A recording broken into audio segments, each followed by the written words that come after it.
వార్తల్ని సహసమర్పిస్తున్న వారు ICFOI university. అందరికీ నమస్తే. గరం గరం వార్తల్ని సహసమర్పిస్తున్న వారు ICFOI యూనివర్సిటీ. ఇలా కూడా మీకోసం చాలా వార్తలు పట్టుకొచ్చినాం. అంతకంటే ముందుగా హెడ్లైన్. మస్తు నవ్వుతున్న రాజేష్.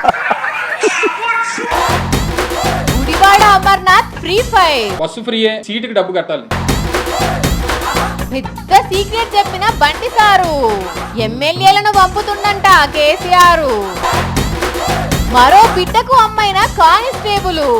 మేడంకు అందుతున్నాయి ప్రశంసలు. అయింది, అంతా అయింది. అందరూ భయపడ్డట్టే అయింది. అది ఇస్తా, ఇది ఇస్తా, అది ఫ్రీ, ఇది ఫ్రీ అని ఎన్నికల ప్రచారంలో డప్పు కొట్టి జనాలను బుదిరకెచ్చి ఓట్లేయించుకొని గెలిచిండు చంద్రబాబు. సీఎం కాగానే ఆయన లోపటి నుంచి అపరిచితుడు బయటకు వచ్చి పండ్లు గెలుస్తున్నాడు. అక్కడ గుడివాడ అమర్నాథ్ చంద్రబాబు పథకాల గురించి ఏదో చెప్తున్నారు. సార్ చెప్పుండ్రిగా. ఉచిత ఇసుక అన్నారు లేదా? అన్నారు. ఉచిత ఇసుక అంటే అందరూ ఏమనుకున్నారు? డిపోల దగ్గర ఇసుక ఉంటది, వెళ్ళి తెచ్చుకోవడమే అని చెప్పాను. అవును సార్, నేను కూడా గట్లనే అనుకున్నా. మరి ఉచితంగా ఇస్తున్నారా ఇప్పుడు? 1394 రూపాయలు టన్నుకి. అదేంది, టన్నుకు 1394 రూపాయల? పైసలు వసూలు చేసినాక అది ఉచితం ఎట్లయితది? మరి గింత అన్యాయమా? ఆర్టీసీ బస్ ఫ్రీ అన్నాడు కదా. అన్నాడు. దాంట్లో కూడా ఉన్న కిరికిరి పెడతాడా ఏంది చంద్రబాబు? బస్సు ఫ్రీయే, సీటుకి డబ్బు కట్టాలి అంటే ఇక అట్లా చేసి ఫ్రీ బస్సు స్కీమ్ కూడా ఎత్తగొడతాడా ఏంది? ఇది ఎక్కడి కథ? తల్లికి వందనం ఒక తల్లికి మాత్రమే. అదేంది, ఎంత మంది పిల్లలు ఉంటే అంత మందికి ఇస్తామన్నాడు కదా. అంటే ఇప్పుడు ఇద్దరు పిల్లలు ఉంటే ఎట్లా? మళ్ళీ ఇద్దరు కావాలంటే ఇద్దరు పెళ్లి చేసుకోమంటాడేమో. 15,000 కావాలంటే. అదేం లెక్క సార్, పిల్లలు ఎంత మంది ఉన్నా తల్లి ఒక్కతే ఉంటది కదా. ఒక్క తల్లికి ఇద్దరు పిల్లలు ఉంటే వాళ్ళకి ఇయ్యరా? అంటే ఇద్దరు పిల్లలు ఉంటే ఇద్దరు తల్లులు ఉండాలన్నమాట. 15,000 కావాలి అంటే ఏంది? ఇప్పుడు ఇద్దరు పిల్లలకు కావాలంటే 2 పెళ్లిళ్ళు, ముగ్గురు పిల్లలకు కావాలంటే 3 పెళ్లిళ్ళు చేసుకోవన్నా? గట్టిగానే జాడిచ్చింది కదా. తల్లికి వందనం, నాన్నకు ఇంధనం, పిల్లలకు ఎగనామం.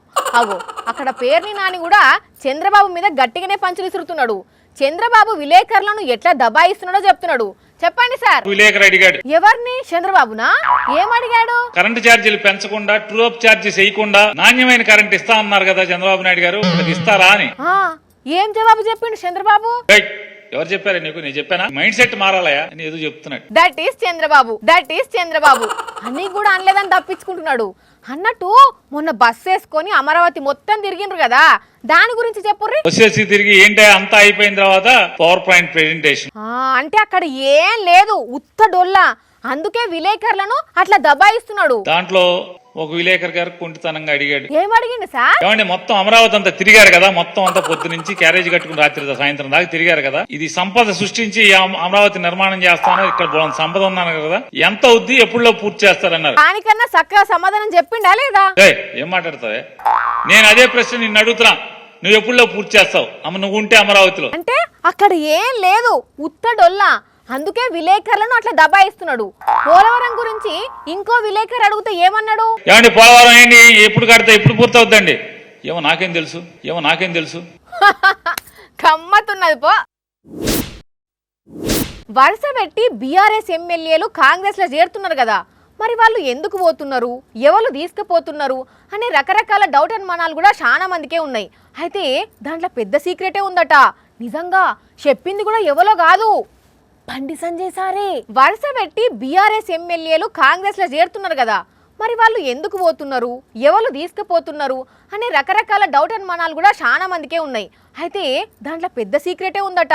నిజంగా చెప్పింది కూడా ఎవరో కాదు. ఇలా కాంగ్రెస్ పార్టీకి శాసనసభ్యులు పోతున్నంటే కేసీఆరే ఇలా బీఆర్ఎస్ పార్టీ ఎమ్మెల్యేలను కాంగ్రెస్ పార్టీకి పంపుతున్నాడు.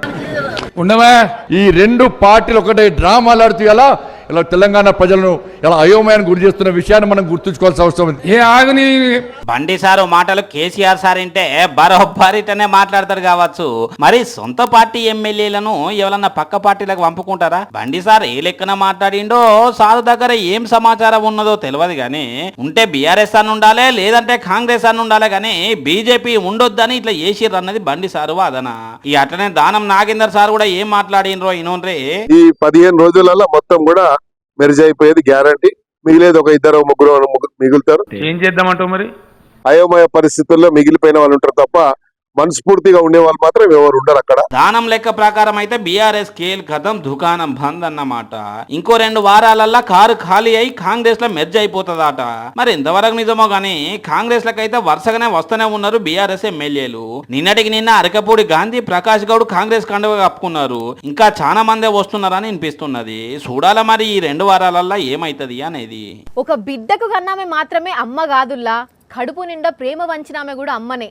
అలాంటి అమ్మ ప్రేమను ఓ బిడ్డకు వంచింది ఓ పోలీస్ కానిస్టేబుల్ మేడం, అది కూడా ఆన్ డ్యూటీలా. మీరు చూస్తే ఈ మేడాన్ని పోలీస్ అనరు, అమ్మ అనే అంటారు. చూస్తుంటే కడుపున పుట్టిన బిడ్డను ఎత్తుకొని లాలిస్తున్నట్టే ఉన్నది కదా. ఇట్లా ఒక అమ్మగానే కాదు, ఈ మేడమే ఓ సేవకురాలుగా కూడా పనిచేసింది. అది పోలీస్ డ్యూటీ, ఈ పని మేమెందుకు చేస్తాం అనుకోకుండా మానవత్వంతో ఆలోచించి ఇట్లా మంచి పనులు చేసిండ్రు ఈ 2 కానిస్టేబుల్ అక్కలు. ఈ బిడ్డను ఎత్తుకున్న ఆమె పేరు సుమల. మరి ఈ బిడ్డోళ్ళు అమ్మేది అని అంటే మహబూబాబాద్ జిల్లా కొత్తగూడెం మండలంలో ప్రజా దర్బార్ కార్యక్రమం నడుస్తుంటే అందరు పోయి మంత్రి సీతక్కకు వాళ్ళ సమస్యల మీద వినతి పత్రం ఇస్తుంటే ఇట్లా వాళ్ళకు సాయం చేసిర్రు ఈ మహిళా కానిస్టేబుల్ 2. ఇప్పుడు వీళ్ళు చేసిన గొప్ప పనికి చాలా మంది తారీఫ్ చేస్తున్నారు. ఎంతైనా ఒక అమ్మకే ఇలాంటి సాయం చేయాలనే గుణం ఉంటుంది. నవ్విపోదురుగాక నాకేటి సిగ్గు అన్నట్టు కొందరు నాయకులు తీరుతీర్ల కథలు పడుతుంటారు. ఇవాళ చెప్పిన మాట రేపు ఉండదు, రేపు చెప్పిన మాట ఎల్లుండి ఉండదు. వాళ్ళది నాలుకనా తాటి మట్టనా అని డౌట్ వస్తుంది ఒక్కోసారి. వాళ్ళ మాటలు వింటుంటేనైతే నవ్వన్నో ఏడవన్నో అర్థం కాదుల్లా. అయినా వాళ్ళు అవి ఏం పట్టించుకోరు. సరే గాని మా రాజేష్తో మాట్లాడి కొత్త విషయాలు ఏమున్నాయో అరుచుకుందాం.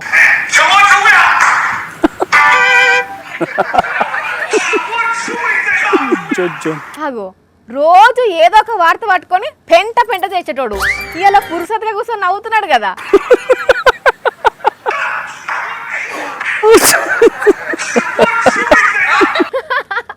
ఓ రాజేష్, అట్లా నవ్వుతున్నావు? అంతగానం ఏముందా ఫోన్లా? వేసేసాడు, మళ్ళీ వేసేసాడు. అరే ఒక్కరిమే నవ్వుకుంటున్నావేంది? నాకు చెప్తే నేను కూడా నవ్వుతా కదా.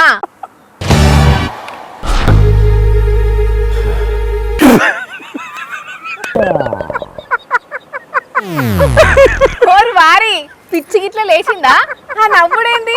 అదేదో అంటారు చూడు, ఆ బంగు అదేమో తాగినవేంది? దానికి తాగాలనబ్బా, రోజు ఫోన్లో వచ్చే జోకులు చూస్తేనే ఊపిరి ఆగిపోతున్నది. ఏం కామెడీ అబ్బా, ఒక్కొక్కరైతే బాగా ఎక్సైట్మెంట్ ఫీల్ అవుతుంది. అవునవును, నా ఫోన్ కూడా మస్తు జోకులు రీల్స్ వస్తాయి. ఇదిగో అమ్మే, నీకు ఒక మ్యాటర్ చెప్పనా? చెప్పు, ఏందది? సీరియస్ మ్యాటర్, మరి నవ్వొద్దాం. నేను నవ్వను కానీ నువ్వు చెప్పు. మ్యాటర్ ఏంటంటే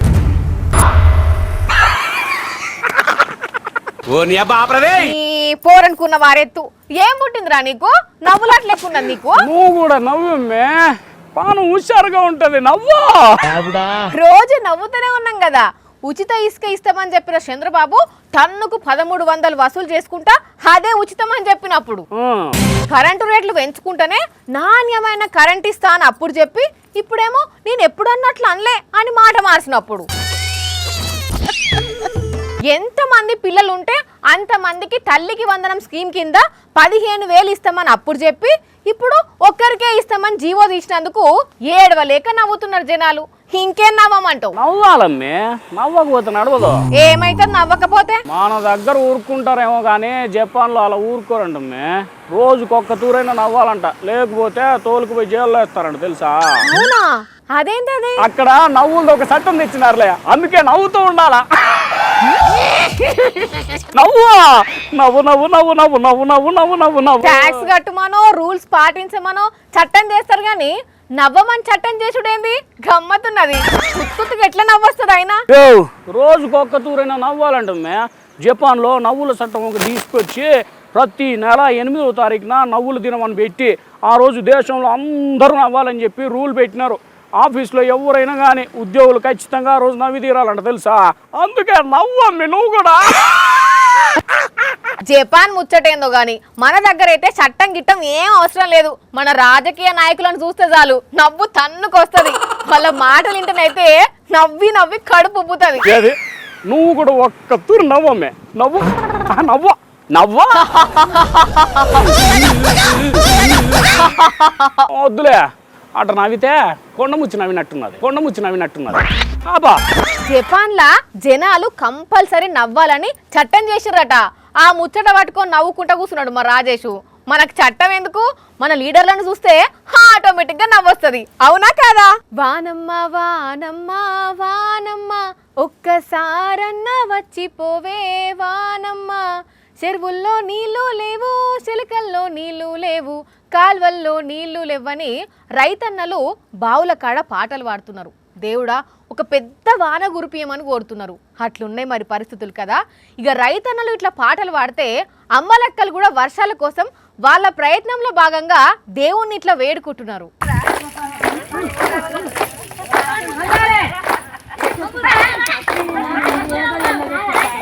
ఓ అక్కలు ఇంకెంతసేపు సప్పట్లే కొడతారు, నువ్వు వాడమని. ఓ రామక్క అందుకో పాట.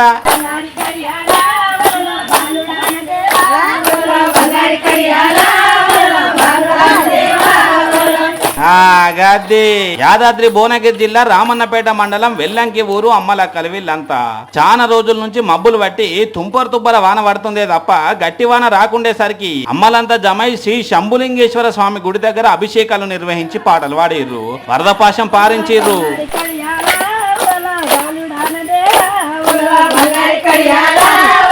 ఉమ్మడి నల్గొండ జిల్లాలో అమ్మలక్కలంతా ఇట్లా ఆడితే ఇటు సిద్దిపేట జిల్లా జగదేవ్పూర్ మండలంలో వర్ణదేవ కరుణించు, కుండపోత వానలు కురిపించు అని సప్పట్లు కొట్టుకుంటా పాటలు పాడిర్రు.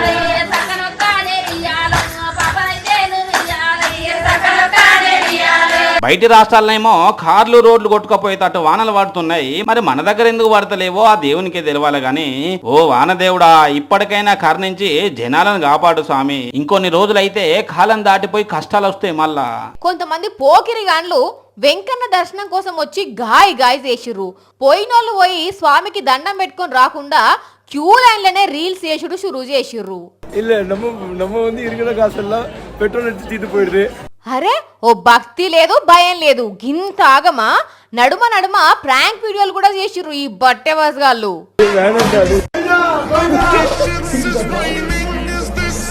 చూసిండ్రా వాళ్ళ కావరం ఎట్లున్నదో. అసలు లోపటకు సెల్ ఫోన్లు ఎట్లా తీసుకుపోనిచ్చిర్రు. క్యూ లైన్ లా కళ్ళు తాగిన కోతులు లెక్క చేస్తుంటే సెక్యూరిటీ వాళ్ళు ఏం చేస్తున్నారు అని గరం అవుతున్నారు భక్తులు. ఇది నిన్ననో మొన్ననో జరిగిందట. అంత అయిన తర్వాత ఎంక్వైరీ చేయుండ్రి అని ఆదేశించిర్రట విజిలెన్స్ ఆఫీసర్లు. చూడుండ్రి, ఇంట్లో అవ్వాయిల భయం లేదు, పోలీసుల భయం లేదు, లాస్ట్ కు దేవుడన్న సుత భయం లేకుండా పోయింది ఈ పోరగాన్లకు. ఇగో ఇవి ఇక్ఫా యూనివర్సిటీ సమర్పిస్తున్న గరం వార్తలు. మళ్ళొచ్చే ఎపిసోడ్ లో ఇంకిన్ని గరం వార్తలతో కలుద్దాం.